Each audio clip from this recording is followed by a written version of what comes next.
मैं सभी मीडिया के परिवारजनों का स्वागत करता हूं, धन्यवाद देता हूं। आपने जो आज परिवर्तन की लहर देखी है, ये देश का मूड है, प्रदेश का मूड है। ये कल रतलाम में लगभग 50,000 किसान परिवार के लोग सड़क पे थे। आज नीमच में गचागच भरा है पूरा बाजार। ये मैसेज क्या है? ये मैसेज है कि जो देश में वोट चोरी का मुद्दा है, ये घर घर का मुद्दा है, ये लोकतंत्र को बचाने का मुद्दा है। राहुल गांधी जी ने जो वोट चोरी की बात देश में की, देश के प्रधानमंत्री 25 सीटों पर 30,000 से कम जीते, जिस पर चोरी करके देश के प्रधानमंत्री बने।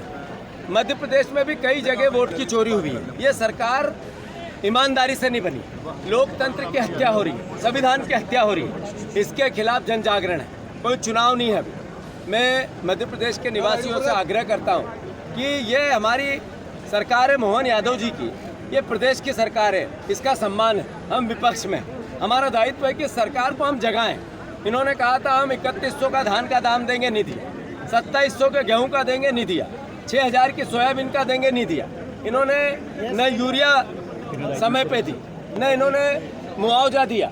ये सोयाबीन है, इसमें पीली बीमारी लग गई है, न इसका सर्वे करा रहे हैं। हर तरह की अराजकता किसान को दे रहे हैं। इसके खिलाफ किसान सड़क पे है। मध्य प्रदेश का विपक्ष, मैं एक कार्यकर्ता हूँ विपक्ष की पार्टी का, पर मेरा दायित्व नहीं है कि प्रदेश नशे में जा रहा है तो इसकी आवाज़ उठाऊं। मैं आवाज़ उठाता रहूँगा। मोहन यादव जी ने नशे का गढ़ बना दिया मध्य प्रदेश को। इन्होंने कहा था मंदसौर को हम कॉरिडोर बनाएंगे, पशुपतिनाथ कॉरिडोर। इन्होंने नशे का कॉरिडोर बना दिया। गुजरात अवैध शराब जाती है अलीराजपुर से, गुजरात अवैध शराब जाती है झाबुआ से, गुजरात अवैध शराब जाती है नीमच से, गुजरात इधर जाती है राजस्थान, उधर रतलाम से। दोनों राज्यों में, दूसरे राज्यों में शराब जाती है। अवैध नशे के कारोबार का कॉरिडोर बना दिया मध्य प्रदेश के इन हमारे जिलों को। इसके लिए दोषी कौन है? यही बीजेपी के नेता, यही बीजेपी के कार्यकर्ता, यही बीजेपी का प्रशासन। पुलिस की ड्यूटी इसलिए है कि नशे के कारोबार में वो संलग्न हो जाए, नशे के कारोबार में संलग्न हो जाए। पुलिस नशे के कारोबार वालों को सपोर्ट कर रही है। क्यों? क्योंकि सरकार ऐसा चाह रही है। जहाँ तक प्रश्न है इस बात का, जब मैं नशे के खिलाफ बात करता हूँ तो बीजेपी और मोहन यादव घबरा जाते हैं, मेरे खिलाफ प्रदर्शन करते हैं, मेरे को काले झंडे बताते हैं, मेरे को पैर हमला करते हैं। हम कांग्रेसी हैं जिन्होंने देश आज़ाद कराया था। एक कदम भी पीछे नहीं हटूंगा। मैं किसान का बेटा हूँ। किसान का बेटा अपने खून के अंतिम बूंद तक किसान की लड़ाई लड़ेगा। मेरी किसान रक्षा करेगा।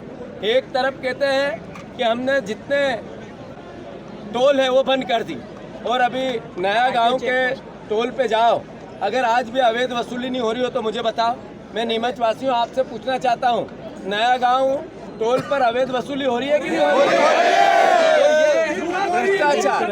ये भ्रष्टाचार का परिचायक ये सरकार है। हम दम नहीं लेंगे जब तक कि इस 50% कमीशन, मोहन यादव का एक ही मिशन, 50% पीले कमीशन, इसका जड़ मूल से नाश नहीं कर दे। हमारा प्रशासन है, हम उसका सम्मान करते हैं, कानून का सम्मान करते हैं। हमारा था काम ज्ञापन देने का, हमने वो काम लोकतांत्रिक तरीके से किया है। हमें कोई क्षति नहीं पहुंचानी, कोई हिंसा नहीं करनी। हम देश के जिम्मेवार कार्यकर्ता है कि नहीं है भैया? तो हमने ज्ञापन दिया अपनी बात। ये लगभग 60 सीटों पर इस तरीके का मैनिपुलेशन हुआ है मध्य प्रदेश। उसके अभी हमारे नेता प्रतिपक्ष ने कुछ खुलासे किए, कुछ आने वाले समय में और करें। वो मेरी बहनें हैं और मैं उनके चरणों में सर रखकर उनको प्रणाम करता हूँ। पर उनसे पूछना चाहता हूँ कि अपने बेटे अगर नशा करते हैं तो बहन मेरी, इसका किसका नुकसान है? अपने परिवार के लोग नशे में जा रहे हैं, यही तो हमारी तो बेटे बेटी है। क्या मैं ये बात नहीं उठाऊं? मध्य प्रदेश का भविष्य इस राजनीति के चक्कर में हम खराब कर दें? सत्ता के चक्कर में हमारी पार्टी है, हमारा विचार है, हमारा विधायक है, हमारी सरकार है, इसके चक्कर में हम नशे के खिलाफ बात नहीं करें? मेरी बहनों, आप विचार करो मेरे पुतले जलाने से पहले कि अपना बेटा, अपना भाई, अपना परिवार का व्यक्ति नशे में जाएगा तो कैसा लगेगा? ये बीजेपी का, आरएसएस का हथकंडा है कि किसी न किसी तरीके से दबाव। मैंने अभी मेरे भाषण में कहा, मैं दबने वालों में से हूँ क्या? आप बताओ, मैं दबने वालों में से हूँ क्या? नहीं है। बस तो विपक्ष की भूमिका निभाऊं कि नहीं निभाऊं? अच्छा, ये मैं पत्रकारों से पूछना चाहता हूँ, एक मिनट, मेरे को ये लड़ाई लड़नी चाहिए, मेरे को विपक्ष की बात उठानी चाहिए।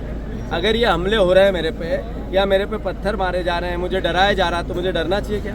आप ही बताओ, आप बताओ पत्रकार बंधु। तो फिर आप लोग मेरी मदद करते हो तो मैं क्यों डरूं?